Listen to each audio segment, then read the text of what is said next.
Louvado seja o teu nome, Jesus. Graças a Deus, temos estudado durante todo esse trimestre, já estamos findando. Estamos hoje praticamente aqui, penúltima lição do trimestre, é isso? Com certeza, lição de número 12. Temos um tema maravilhoso para se trabalhar, porque é um tema muito vasto. Vasto por quê, Abraão? Porque é um tema parecido com a lição 6. A lição 6 falou sobre conselhos gerais. A lição 12, a lição de hoje, fala sobre exortações gerais. É praticamente a mesma coisa. Só que a lição de número 6, ela estava baseada na primeira carta de Paulo a Timóteo. A lição de número 12 está baseada na carta de Paulo a Tito. Então eu gostaria, por favor, que os irmãos mantivessem as suas lições abertas. Nós iremos estudar. Eu estava estudando a lição em casa e eu achei por bem, a exemplo de uma outra lição que nós ministramos, eu achei por bem nós fazermos um percurso a leitura bíblica em classe. No capítulo 2, de versículo 8, nós vamos trabalhar esses versículos, porque à medida que trabalharemos esses versículos, nós também estaremos trabalhando os principais pontos da lição. Eu acredito que os irmãos tenham percebido que, acho que fazem 2 semanas para cá, essa engenharia do nosso vice-superintendente, pastor Marcelo, com essa mega câmera filmadora, porque ele está pegando os estudos de professores aqui e colocando no canal da internet que o próprio Marcelo criou, para que pudesse divulgar mais a escola bíblica dominical. Não é para deixar de vir para o estudo bíblico, não, de maneira nenhuma. Mas isso é um recurso, talvez, para quem possa estar longe, ter acesso a essa informação, ao estudo. Vai para a internet ainda hoje, Marcelo? Isso aí ainda vai hoje para a internet.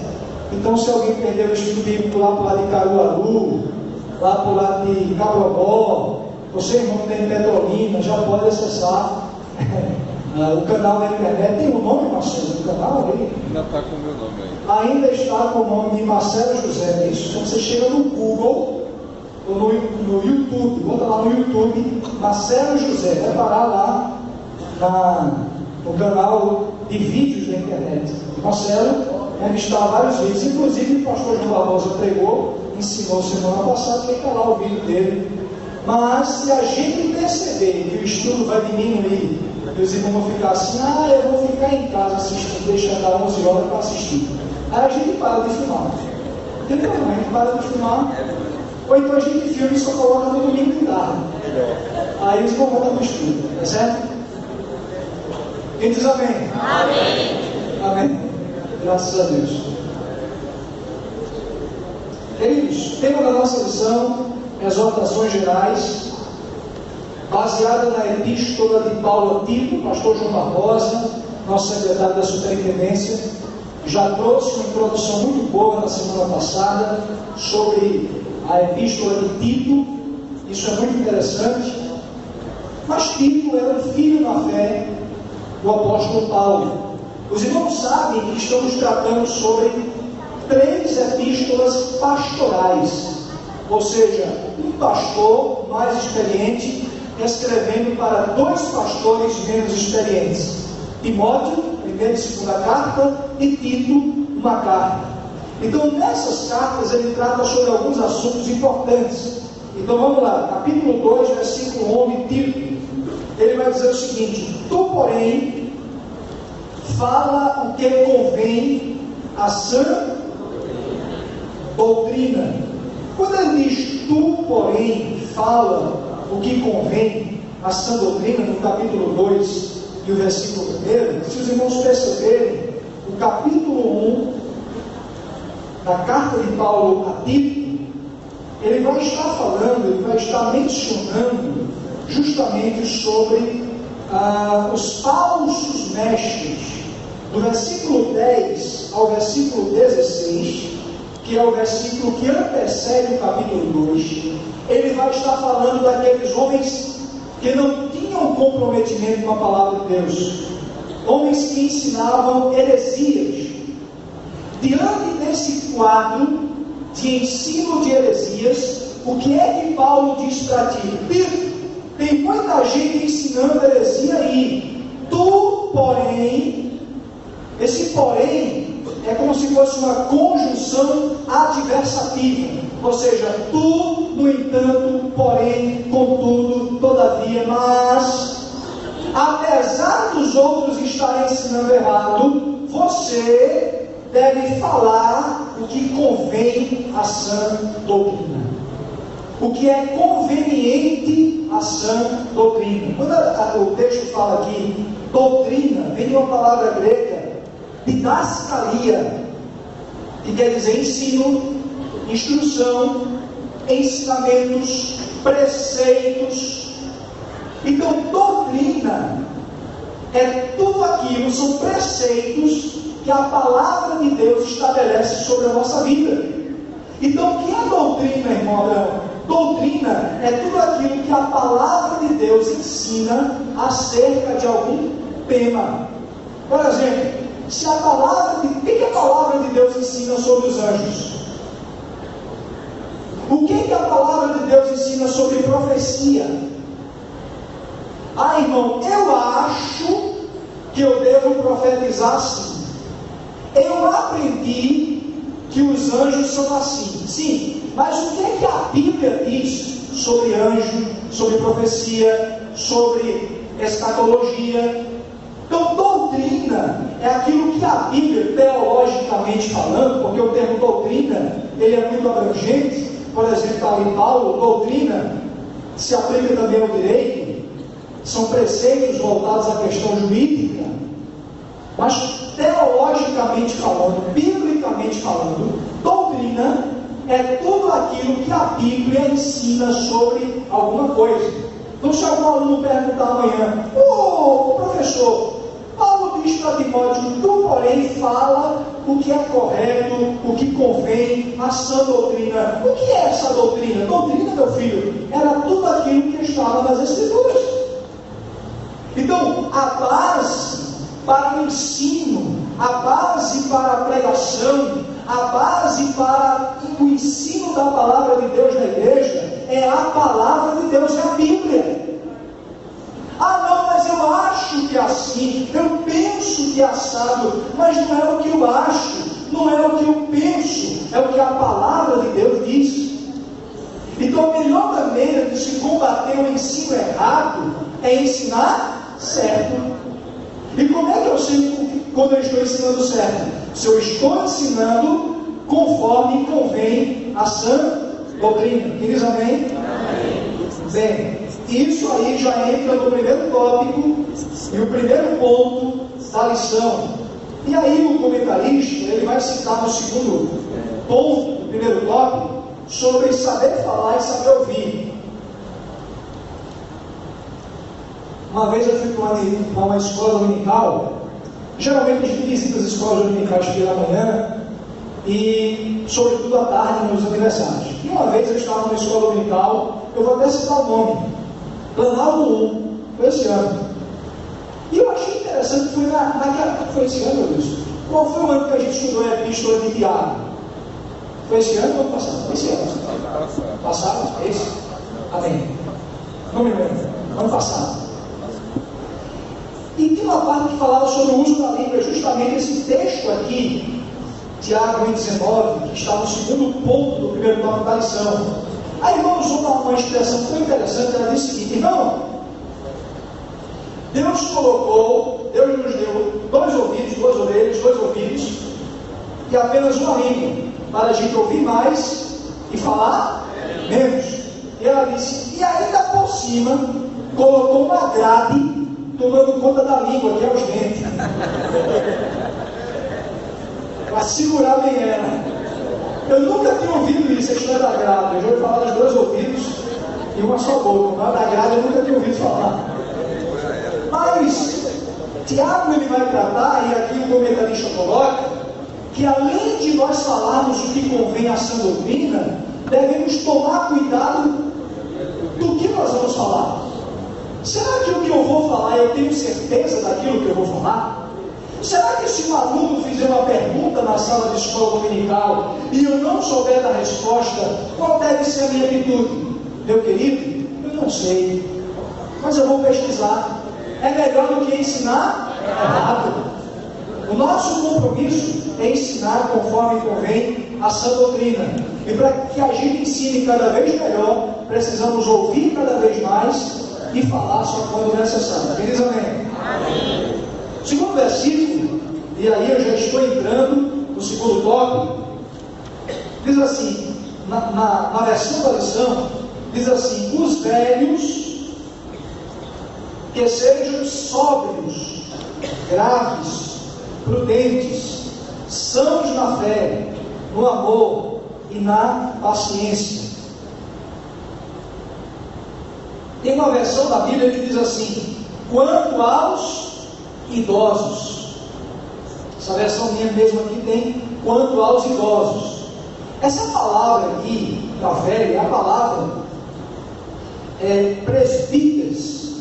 Eu diria a palavra presbíteros, que significa homem velho, idoso, mas também significa embaixador. Então, será que ela se aplica aqui a um contexto de presbíteros, de líderes de congregações ou pessoas de idade?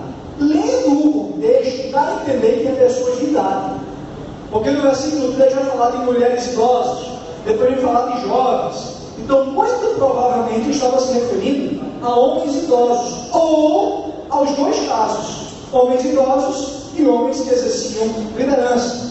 Ele diz aqui que esses homens, eles devem ser sóbrios. Essa palavra sóbrio, nefaleos no grego, também dá a ideia de temperantes, que tenham temperança. E aí, quer dizer, homem controlado, homem que tenha autocontrole. Então, Paulo dá uma recomendação para Tito: olha, Tito, você deve ensinar o que convém à sã doutrina.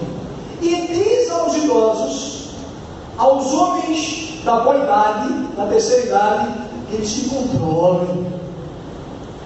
Vocês já perceberam que quando a gente sabe sobre uma coisa, a tendência que a gente tem, quando alguém vem falar sobre essa coisa, é atropelar a pessoa? Mas eu já sei, a gente sabe que o idoso, ele viveu bem mais tempo do que eu, por exemplo, sou jovem, adulto, né? Estou saindo da fase jovem já. Ou seja, e eles têm mais experiência, têm mais caminhada. E precisamos valorizar os idosos, a experiência daqueles que têm mais idade.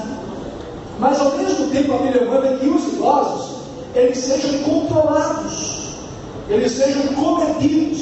E o que eu achei interessante nessa palavra, nefaleos, é que ela também se aplica à abstenção de vinho. Ou seja, a ideia de autocontrole também implica na questão do uso de bebida controlada. Eu tenho que falar isso porque está no contexto da coisa. Oi, irmão Abraão, mas a Bíblia aprova a pessoa tomar vinho bem? O próprio Paulo, escrevendo a Timóteo, ele diz a Timóteo, não bebas apenas. Será que ninguém viu esse versículo? Não bebas apenas água, mas um pouco de, por causa das tuas constantes enfermidades. Eu acho que a maioria nunca viu esse versículo. Tudo bem, estou tentando a gente orientar. Eu percebo aqui que não há uma proibição quanto ao ingerir vinho. Porém, a Bíblia também diz a igreja aos Efésios, o quê? Quando Paulo escreve, não vos embriagueis com vinho, onde há ira e contenda. Então a Bíblia proíbe a embriaguez com vinho. Por isso que ele está falando aqui da moderação. Você deve ser moderado em todos os aspectos. Abraão, você bebe vinho? Não. Nenhuma bebida alcoólica. Primeiro, não gosto. Segundo, eu acredito no princípio bíblico que diz o seguinte: um abismo chama outro. Então, eu não recomendo um crente tomar vinho, beber bebida alcoólica. Agora, eu também não condeno se eu de repente for apresentado a um irmão que ele diz: irmão, de vez em quando eu tomo um dedinho de vinho.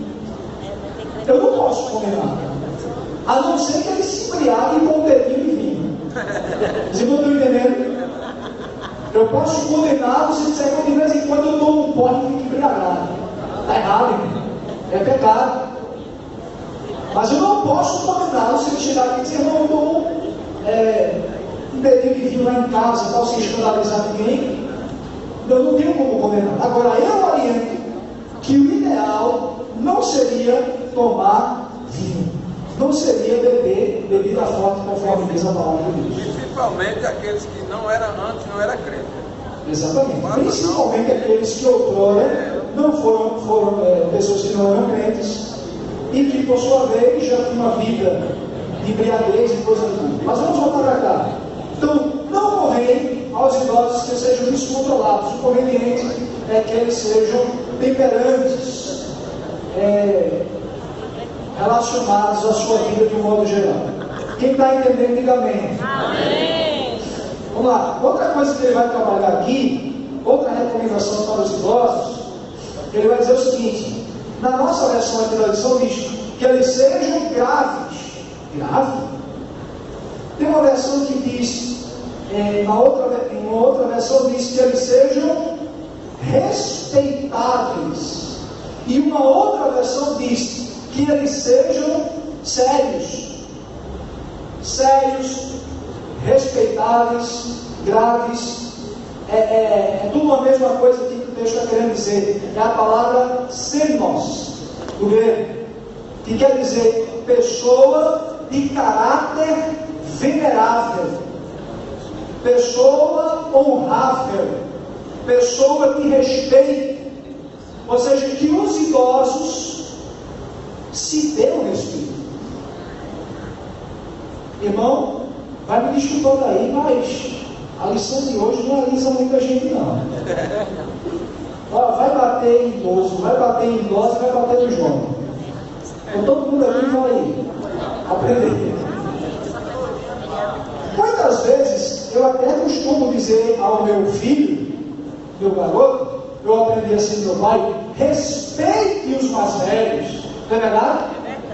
Devemos respeitar. Mas ao mesmo tempo, eu, como mais velho, devo me dar o respeito. É verdade. Se eu sou uma pessoa de idade, se eu sou uma pessoa idosa ou adulta e não me dou respeito e não me respeito, quem é que vai me respeitar? Se eu vivo uma vida onde eu permito que as pessoas me desrespeitem, quem é que vai me respeitar? É verdade. Por isso que ele diz: olha, vocês que são idosos, sejam homens sóbrios, equilibrados, e sejam homens de respeito, sejam homens sérios, sejam homens respeitáveis, homens de bom caráter, de um caráter sério. Agora, notem bem, a ideia de ser respeitáveis, a ideia de ser de bom caráter, a ideia de ser sério, não quer dizer ser mal-humorado. Vamos tomar cuidado para não confundir. Rapaz, pense num crente sério. Não fala com ninguém. Pense num crente chato. Um homem de respeito. Não tem nada a ver, né? Nada. É verdade. Seriedade aqui é no sentido de um caráter ilibado. Seriedade aqui é no sentido de se dar o respeito. Eu posso ser uma pessoa simpática, tratar bem as pessoas, ser comunicativo, mas ao mesmo tempo me dá o respeito. Quem diz amém? Amém. Adiante. Ele continua dizendo: sejam homens, na nossa versão aqui da lição, prudentes. Na minha Bíblia diz: homens, sejam homens sensatos, prudentes ou sensatos, ou sejam homens sóbrios. Vem uma palavra grega, sofron, que quer dizer sejam homens de mente sã, equilibrados. Ele praticamente repete. Aí tem uma coisa interessante que diz: homem que freia os próprios desejos e impulsos. É um homem prudente. Muitas vezes ele tem desejos, ele tem impulsos, ele tem vontade, mas ele não faz uso da idade para fazer uso dessa vontade. É porque ele já está velho. Ele faz isso porque ele já está na casa dos 60 e tantos. Não. A recomendação aqui diz: olha, você que é idoso, seja controlado. Controle os seus impulsos. Controle as suas vontades. É o que a ideia do grego sofrão quer dizer. Seja sóbrio, equilibrado. Seja alguém prudente, sábio. Então essa é a orientação. O que mais? Ele vai dizer que os idosos sejam homens sãos na fé. Gostei dessa palavra aqui que Timóteo orienta. Muitas vezes a gente começa muito bem na fé, mas o grande segredo não é apenas começar, é continuar bem na fé. Paulo está escrevendo para Tito em um contexto de muita heresia, onde as pessoas poderiam ter começado bem e, por conta dos falsos ensinamentos, terminarem mal, por conta daquilo que aprenderam dos outros. Então ele vai dizer: olha, vocês que já têm mais idade, mais tempo de evangelho, pelo amor de Deus, que vocês sejam homens sãos na fé. Aí eu procurei essa palavra sãos. Essa palavra significa estar bem, estar com boa saúde, e metaforicamente, na minha pesquisa, quer dizer de cristãos cujas opiniões, veja só, cristãos, isso aqui está no dicionário, está no comentário de grego de Strong, cristãos cujas opiniões estão livres de qualquer contaminação de erro. Então, o que é uma pessoa sã na fé? É uma pessoa sadia nas suas convicções. É uma pessoa que não está doente na fé. É uma pessoa que não se deixou levar por ensinamentos contraditórios, enganosos. Infelizmente, no nosso contexto, tem surgido muitas heresias. Hoje, no Brasil, 2015, eu ia dizer uma coisa assim. 2015, o nosso país está proliferado de pessoas que se dizem evangélicas, mas que têm ideias totalmente contraditórias à Bíblia. Ele disse: vocês que são mais idosos, mantenham a sua saúde espiritual. Aleluia. A saúde física é importante, é por isso que a gente faz exames rotineiramente, é por isso que muitas vezes tomamos vitaminas, é por isso que muitas vezes nos alimentamos bem, dormimos bem, para manter a saúde do corpo e da mente. Mas há um outro tipo de saúde que precisamos manter e que existem várias doenças querendo acometê-la. É a saúde espiritual. Cuide da tua fé. Alguém está querendo quebrar, destruir as convicções de Deus na sua vida. Cresça saudavelmente. Então ele diz: é alguém que mantém-se forte. Alguém são. Mas ele diz que sejam sãos na fé. A palavra fé vem do grego pistis, que significa convicção da verdade de algo. Sua convicção. Mantenha-se convicto. fé. A Bíblia diz crescer antes na graça e no... A Bíblia diz, a fé vem pelo... E ouvir... Palavra de Deus. A conversa diária de Deus dizer... O sonho que alguém teve, poxa, eu vou alimentar minha fé, porque o irmão teve um sonho, e no meio desse sonho teve um revelamento, e desse revelamento saiu uma visagem, e eu vou lá alimentar as minhas convicções. Não, o que alimenta a minha e a sua convicção é a palavra de Deus, Aleluia. Glórias é a a Deus. Bíblia. Glórias a Deus. Claro que a experiência de um irmão ou de outra pode corroborar com as nossas convicções, claro, desde que essas experiências tenham fundamento na Bíblia, não seja conto de carochinha. Continuando, ele agora vai para o versículo 3. Meu Deus, que horrível. No versículo 3 ele vai dizer: as mulheres idosas, semelhantemente, sejam sérias no seu viver, como convém às santas, não caluniadoras, não dadas a muito vinho, mestras do bem. É praticamente as mesmas recomendações que ele dá para os homens, não é verdade? Praticamente as mesmas recomendações.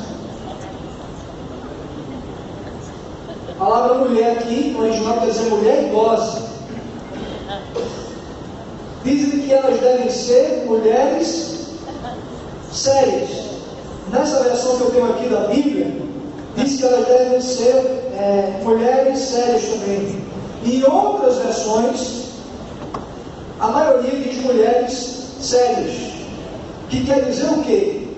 Mulheres relevantes. Tem uma outra versão que diz mulheres que se destacam. No original, a ideia de vem uma palavra grega chamada hierópretes, misericórdia. Essa palavra diz decente, reverente. Então, que as mulheres idosas, na mesma linguagem praticamente dos homens idosos, se deu respeito. Não, aí vem uma grande questão para isso daqui, eu vou me auto-apertar como mais jovem. Mas uma recomendação para os idosos: não basta apenas ter idade, tem que se dar o respeito. Ah, mas ela é uma idosa, mas ela não se dá o respeito. Ela se permite ser zombada, ela se permite ser ridicularizada, ela gosta de ser ridicularizada. Como é que se vai respeitar? Como é que ela vai conseguir cobrar respeito de alguém se ela mesma não se dá o respeito? Então, a recomendação de Paulo para a Bíblia é o seguinte: que as mulheres idosas sejam reverentes, mulheres que se deem respeito.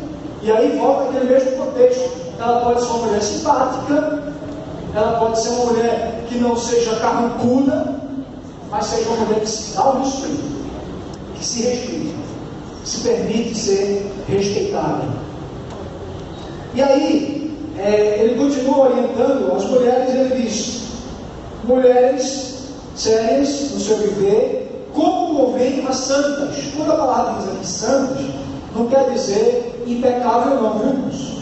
Quando a Bíblia diz que nós somos santos, os homens santos de Deus, as mulheres santas de Deus, está se referindo a homens e mulheres separados por Deus. A ideia aqui é de separação. Então, como convém às mulheres que foram separadas por Deus, que se deu respeito? Eu não queria falar não, mas desceu agora. Então me permitam. Por exemplo, se as irmãs discordam de mim, isso não suportam. Se as irmãs concordam comigo, diga amém. Por exemplo, claro que uma coisa não justifica a outra. Mas rapaz, eu estava em tal lugar, o irmão falando com o outro, eu estava em tal lugar, agora passei lá, e a pessoa estava olhando para o meu decote. Olha o decote aí, irmão. Estava olhando. Já pensou? Aí a gente pode perguntar: ô irmão, por que a senhora não se vestiu mais conveniente? Como também o irmão pode dizer: me respeite, rapaz. Como é que você me desrespeita desse jeito? O senhor, acabei de ver o senhor falando palavrão, contando piada indecente para os jovens da igreja. Como é que o senhor quer que eu me respeite? jovens e começa a contar piada, falar pornofonia e depois dizer: me respeito que eu sou pastor. Se deu respeito. Amém. Devemos respeitar as autoridades constituídas e respeito os mais velhos. Mas atenção, mais velhos, se deu respeito. Permita-se ser respeitado.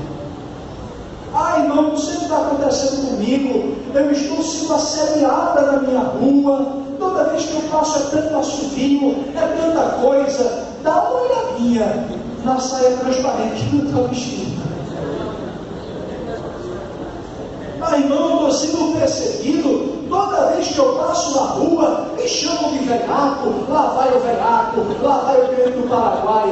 Irmão, não está devendo alguma coisa? Não, irmão, só vai para da rua que eu pedi emprestado do Bahia. Aí diz que o diabo que se levantou, que está caluniando. Não, meu irmão. Se deu respeito. Não se garanta nas suas cães brancas. Se garanta uma vida que revele a glória de Deus. Amém. Se garanta na presença do Espírito Santo de Deus na sua vida. O povo está cansado de discurso. O mundo está cansado de falso discurso. O povo quer ver uma vida que revele a glória de Deus. Pode ser novo, pode ser adolescente, pode ser jovem, pode ser adulto, pode ser idoso. Eles querem ver Jesus na nossa vida. Glórias a Deus. Isso que ele disse. Sejam reverentes as mulheres. Aí no finalzinho ele diz: elas também não sejam caluniadoras.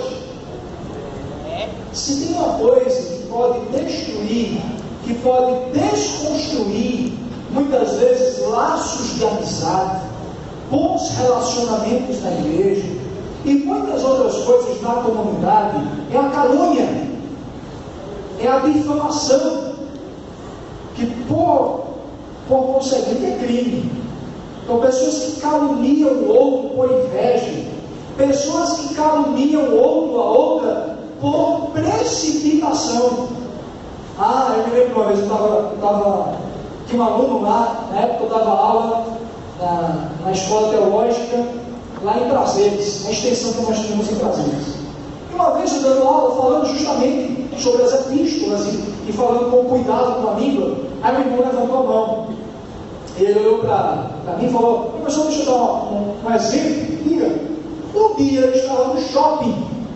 Eu casei muito cedo, professor. E eu já tenho uma filha, já adolescente, grandão, pensando aqui, bem perto de mim, quase batendo na minha cabeça. E um dia estava no shopping, eu, ela e a minha esposa. E a minha esposa foi para uma loja e minha filha queria ver uma outra coisa. Então o que foi que ela fez? Eu peguei na mão da minha filha e fui andando na loja e tal. Aí o irmão me parou no shopping. A escola? Aí eu disse: olha. Ele dizendo: que é isso, irmão? Que é isso aqui? O que é isso?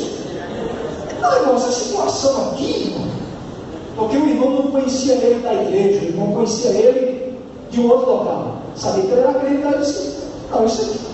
Como assim? Não estou entendendo. Você também casado, andando com outro aqui dentro do shopping, rapaz. Ele disse: meu irmão, essa aqui é a minha filha, a minha esposa ali do outro lado. Aí o irmão ficou todo sem jeito: irmão, me perdoe, me desculpe. Não, irmão, vou perdoar, tranquilo. Agora, graças a Deus que o Senhor falou para mim, não saiu do jeito que para mim.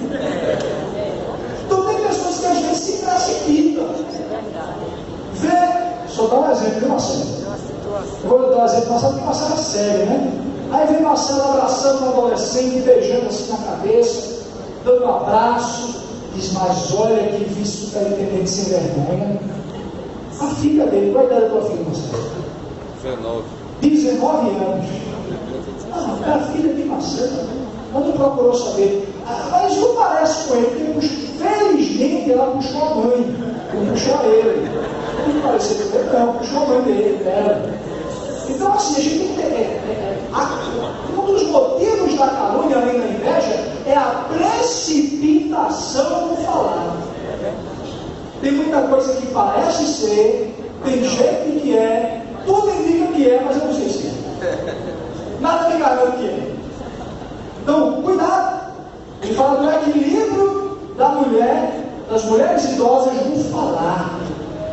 se proceder, não sejam caluniadoras e também não sejam dadas a muito vinho, que não se embriaguem. É o mesmo princípio que eu falei para os homens. Até aqui entendido, diga amém. Amém. Vamos lá. E no finalzinho do versículo 3 diz que elas sejam mestras do bem. A palavra mestras do bem aqui no grego é kalodidáskalos. Didáskalos tem a ver com didática. Kalodidáskalos, que quer dizer que ensina aquilo que é bom, professor do bem. Vocês acham que na igreja, numa comunidade cristã, pode haver alguém que ensina o que é mal? Claro, com certeza. Bem, depende do que eu entendo sobre o que é mal. Por exemplo, o ensino falso é mal. É ou não é? O ensino herético, heresia. Se eu sou uma pessoa que ensina heresia, eu estou ensinando alguma coisa má. E quando eu ensino revanchismo? O que é revanchismo, Abraão?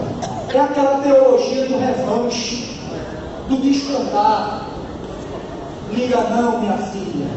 Quem te viu passar na prova e não te ajudou, quando vê você na bênção, vão se arrepender. Olhe, minha filha, dobra teu joelho, que Deus vai descer a espada lá. A cova já está aberta. Olhe que o tapete, Deus das três coisas vai fazer: ou vai puxar o tapete, ou vai abrir a cova, ou vai trazer teu anzol. E creio e olha assim. Não é assim que a Bíblia ensina a gente a orar. Meu Deus, tem misericórdia daquela vida. Me ajude, me dê graça. Transforme o coração daquela vida, Jesus. Como foi que Jesus orou? Olha, Deus, perdoa porque eles não sabem o que fazem. Olha, meu Deus, me ajuda a perdoar e muda aquele coração. Toma providência naquela vida. Se Deus quiser ferir, aí é com ele. Ele é soberano. Mas daí a esse ensino de revanche, de ira, de tal, não, calma. Graças a Deus, nos nossos dias não tem esse tipo de ensino. Mas naquela época poderia ter algum tipo de irmã que ensinasse as que é mais nova, né? Não, minha filha, não é assim não. Vamos lá, e tal. E olha que Deus vai descer a cova, vai não sei o que, vai não sei o que, vai e tal. Então são cuidados que devemos ter. Outra coisa, como é a história, minha filha, você veio me dizer que quando você chegou em casa, que botou a comida para o seu esposo, o almoço para o seu esposo, ele reclamou, disse que a comida não estava boa. Então hoje à noite você não vai fazer a janta dele, não? Liga para ele que eu vou comer na rua. Vai procurar outra para cozinhar para você, que eu sou crente, mas não sou besta, não. Isso é ensinar o que é bom? Irmão, você precisa ter autoridade no seu lar. Repreenda. Bota para correr. Cuidado de você correr, vai ser pior. Irmãos, eu estou falando alguma coisa de outro mundo? Minha filha, você quer ver a bênção de Deus na sua vida? Você precisa fazer um propósito. É ciclo de manhã, ciclo de oração de manhã, é ciclo de oração de tarde, de segunda a sexta-feira. E a minha casa, irmão, Deus cuida. E os meus filhos, irmão, Jesus cuida. E quem vai varrer a minha casa? O anjo vai passar por lá. Aí aquele orienta: olha, vocês sejam mestras do bem. Que vocês sejam mestras, que vocês sejam orientadoras, que venham beneficiar a vida dos outros. Amém. Que venha beneficiar a família dos outros, que venha beneficiar a fé dos outros, que venha beneficiar a vida como um todo dos outros. Irmãos, eu volto para nós aqui. A gente que é professor de escola dominical, a gente tem uma responsabilidade muito grande. Porque muitas vezes os nossos alunos não procuram A, B ou C, mas procuram você. Procura a irmã, procura o irmão para pedir uma orientação. E eu e você somos chamados, e as irmãs principalmente, para serem mestras do bem. Aquele que vem para apaziguar. As coisas estão indo de mal a pior. Olha, a guerra está sendo travada e você chega lá e pacifica. Não é por aqui não, vamos com calma. É assim. Olha, Deus quer trabalhar. Não permita que o diabo entre nesse negócio e tal. E vai ali pacificando. E vai ali orientando. Mas para isso precisamos conhecer as Escrituras. Quem diz amém? Amém. E aí no versículo 4, ele é bom, né? Acho que amanhã, uma hora, não vai dar para falar, vocês estão na nossa hora, não. É verdade. Até porque os alunos, eles levantam a mão, quando uma coisa conta a outra, eles não vão administrando bem. O versículo 4, é uma continuação da fala do 3, ele vai dizer o seguinte,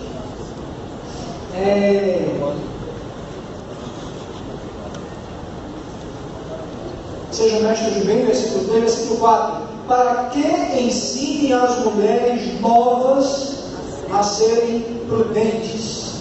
Ensinem as mulheres novas a serem prudentes. Obrigado, Cristiano.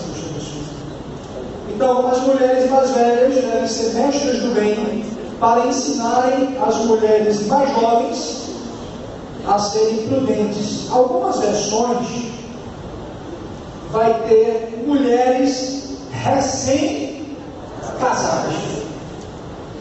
As mulheres mais experientes ensinar as mulheres recém-casadas. Irmão, certamente, eu sou um jovem casado, só tenho 9 anos de casado, e geralmente quando eu peço alguma orientação relacionada à vida conjugal, eu peço para alguém bem mais experiente do que eu. Eu não vou perguntar para um solteiro. Eu já perguntei, já fiz algumas perguntas e tal, e já fui muito bem orientado, graças a Deus. Inclusive antes de casar. E eu aconselho, solteiro e solteira, sempre procurar informações antes de casar. Mas, as mulheres mais experientes devem ensinar positivamente as mulheres mais jovens. Porque se a mulher mais idosa, ela tem uma vida conjugal complicada, ela tem uma vida de mau exemplo, como é que ela vai poder ser referência para a mais jovem? Como também um homem para o mais jovem. Concorda comigo? A única referência que ela ou ele pode ser é no seguinte: olha, meu irmão, não vai por aqui não. Eu fui e me arrebentei.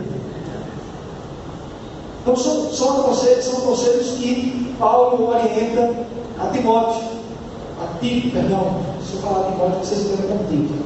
Que Paulo orienta a Tito, que as mulheres idosas elas se preparem para ter um bom exemplo e para ensinar o que é bom, para servir de experiência para as mulheres mais jovens.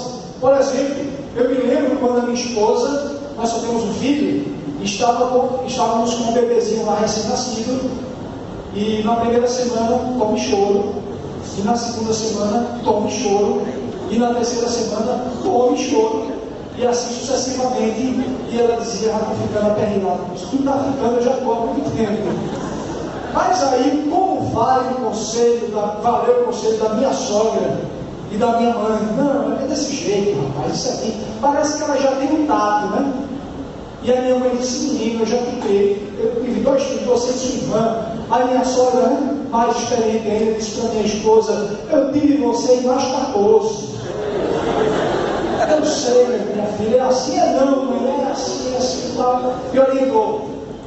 Como é bom aquele auxílio, aquela orientação dos mais experientes, daqueles que têm uma trajetória, que já passaram por ali, que podem nos ensinar alguma coisa. Eu particularmente adoro ouvir os mais experientes. Então ele diz: olha, as mulheres que elas estejam em condições de, versículo 4, orientar as mais novas. Algumas versões têm as recém-casadas. No versículo 5, ensinar o que às mais novas? Uma orientação que ele dá para ensinar as mais novas é serem moderadas. É o mesmo verbo para o homem, a mesma palavra dele, perdão, para o homem, o mesmo adjetivo, sofrom. Serem moderadas, sensatas, de mente equilibrada. As mais velhas, já que são equilibradas, orientarem as mais jovens a serem equilibradas, a serem... E aí, irmão, eu percebo que a igreja, eu não estou falando do templo não, porque a igreja somos nós, que a igreja é uma comunidade de aprendizado mútuo. Sim ou não? É uma comunidade onde todos nós aprendemos uns com os outros. Hoje eu estava passando pela rua que eu moro e eu encontrei uma senhora que me viu bem pequenininho. Aí, na realidade, a rua que eu moro hoje foi a rua onde eu cheguei com a minha mãe, meu pai, eu ainda na barriga da minha mãe. E essa senhora me viu bebê, eu conheço os filhos dela desde pequeno, e ela tem um filho, um amigo meu, que já teve um filho quando ele era adolescente, né? A esposa dele teve um filho, e esse filho dele também foi pelo mesmo caminho, quando adolescente também teve um filho. E hoje ela estava me mostrando, olha, esse aqui é o meu bisneto. Já pensou? Bisneto, parece que coisa. E ela com tanto jeito, pegando ele, orientando, ainda com muita saúde. Então, a gente percebe que na igreja existem pessoas que passaram por uma experiência que eu nunca passei e que eu posso um dia passar. E você pode chegar para mim e tocar assim no meu ombro: Abraão, tem calma, é por aqui, ó. Vai por aqui, vai por ali, ó, por aqui tu evita isso, por ali tu evita aquilo. Eu já passei por isso. E o bom de uma comunidade cristã é isso, gente. Tudo aquilo que vivenciamos, que passamos de adversidade, são oportunidades para amanhã a gente orientar alguém, a gente dar um conselho para alguém. Tem alguém que pode me dar um conselho, tem alguém que pode me dar uma orientação. Então nós devemos orar a Deus e dizer: Senhor, coloca pessoas no meu caminho que possam ser bênção para a minha vida, que possam ser um mestre, uma mestra do bem. Aleluia, glórias a Deus. Alguém que quer o meu bem, alguém que está interessado em me ver bem, alguém que não tem inveja de mim, alguém que não quer me prejudicar, mas alguém que quer me dar na mão e me ajudar a seguir essa caminhada de vitória em vitória. Glórias a Deus. A ideia do texto é basicamente essa. Os idosos ajudam os mais jovens, as idosas ajudam os mais jovens, e assim uma reciprocidade. A igreja é um lugar de acolhimento, é lugar de repreensão? É lugar de correção? Mas a repreensão e a correção é visando o bem. Não é visando matar, não é visando prejudicar, não é visando destruir, mas é para promover a edificação para a glória de Deus. E aí ele continua dizendo: elas devem ser moderadas. No versículo 5 ainda diz: devem ser castas. Castas. A palavra castas, também em algumas versões tem honestas. Vem do grego agnos, quer dizer respeitável, puro de sensualidades, recatado, puro de todas as faltas, imaculado, limpo.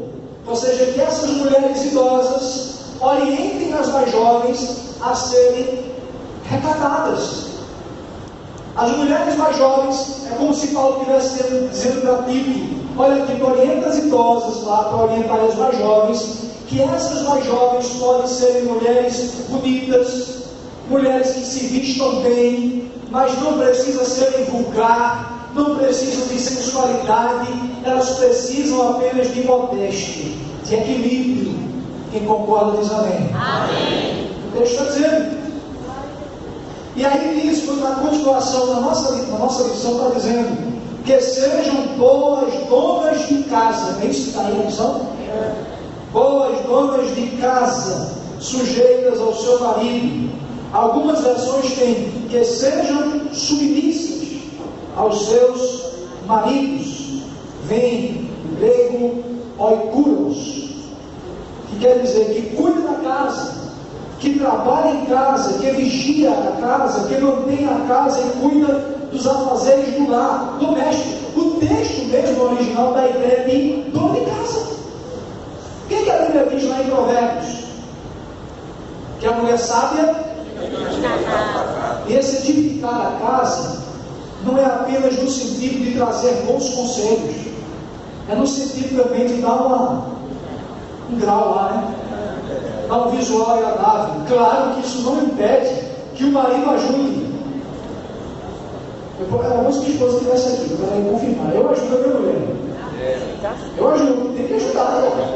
Ela me ajuda, eu a ajudo. Temos que mutuamente trabalhar em conjunto, é uma equipe. Não, mas a Bíblia não diz que a mulher tem que ser submissa e que o marido é o cabeça. É verdade. O marido é o líder da família. Mas quem disse que liderar quer dizer escravizar? Liderar é administrar. E o bom administrador cuida daquilo que está sendo administrado. Não tem nada a ver uma coisa com a outra. Então, quem lidera também toma parte daquilo que ele... Quer ver um exemplo? Eu tenho certeza que os líderes de escola dominical aqui não são manda-chuvas. Pelo contrário, são pessoas que ajudam seus professores, que abraçam os professores, que aconselham os professores, que orientam, que ele chega mais cedo na escola até que os professores. É o líder, mas ele está ali para cooperar. Os dirigentes dizem amém? Amém. Graças a Deus. Vamos lá. Versículo 6 diz: exorta semelhantemente. Quando diz semelhantemente, é da mesma maneira que você exortou os idosos e as idosas, exorta os jovens. Mas jovem não pode exortar, não. Se a gente apertar o jovem, ele corre. Não. História é essa. Eu fui nascido e criado na igreja. E jovem gosta de ser notado, gosta muitas vezes de ser orientado. O jovem não gosta de ser mal orientado. Mas o jovem que tem compromisso com Deus tem prazer de ser bem orientado. E aí ele diz: olha, o jovem, exorta para ele que eles sejam moderados. Você percebe que tanto o idoso, a idosa e o jovem, ambos recebem a recomendação de moderação. A Bíblia diz que Deus nos deu o Espírito Santo que Ele nos deu. Ele não nos deu o espírito de temor, mas nos deu o espírito de poder, de amor e de moderação. Isso está onde? 1 João. É isso? Que Deus nos deu o espírito de poder, amor e moderação. Então o Espírito Santo que habita em mim, ele me conduz a viver